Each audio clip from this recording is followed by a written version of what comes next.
Ang taste ay ang pagbabago sa mga gusto at panlasa ng mamimili.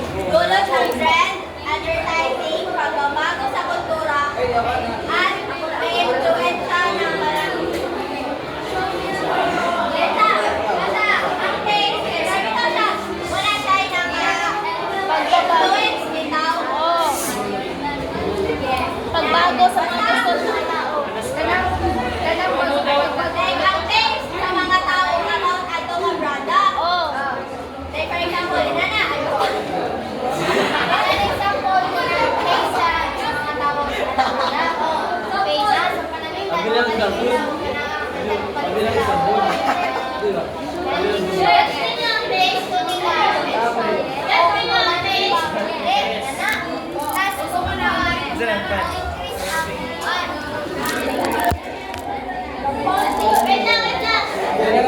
Kabilang sabon.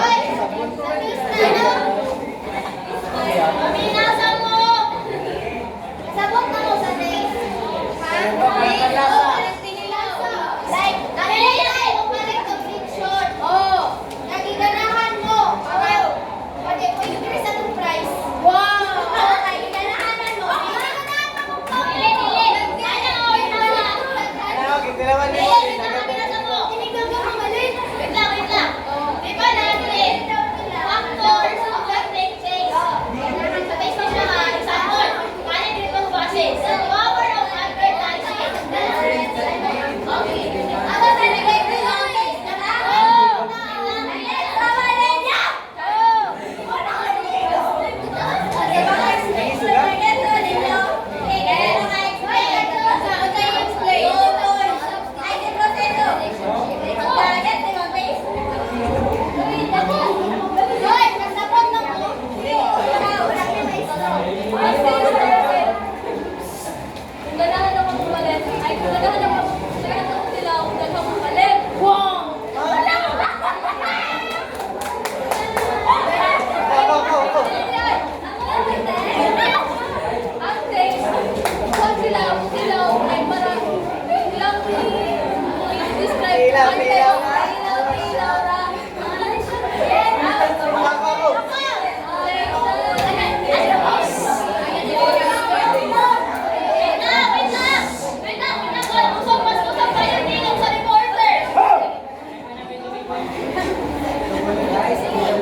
Sakto siya?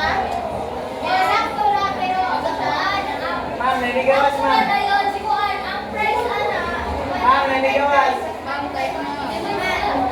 Ma'am, nanigawas. Patahan mo sa product. Parehas na mo taas.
every culture na ay kuan kanang own taste.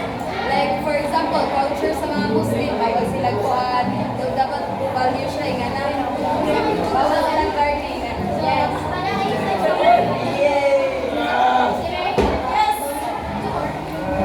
Four. So,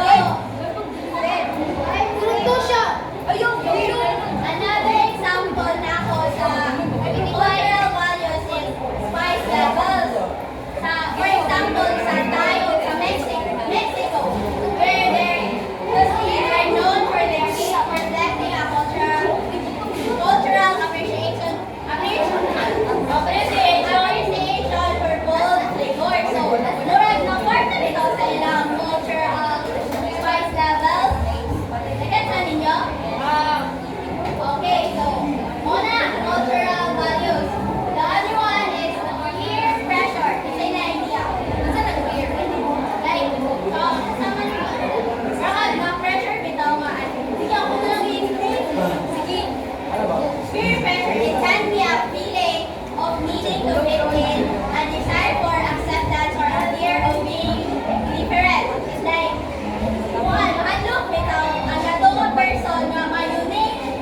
Like, malaki nito siya sa iyang mga friends. Nana, so meron ma-pressure, kapalitos to, inatong mga friends. Kaya katuang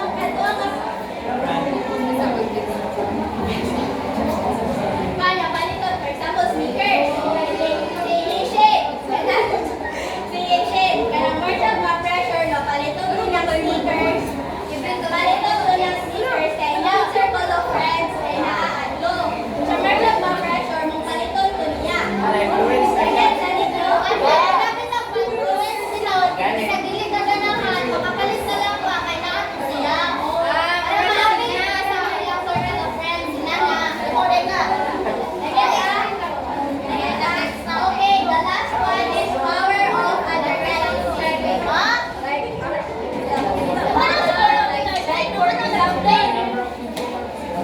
like, for example, kanang pareha atong sa Jollibee, kay kanang iuman kung gina-idolize sila. So, makapalit na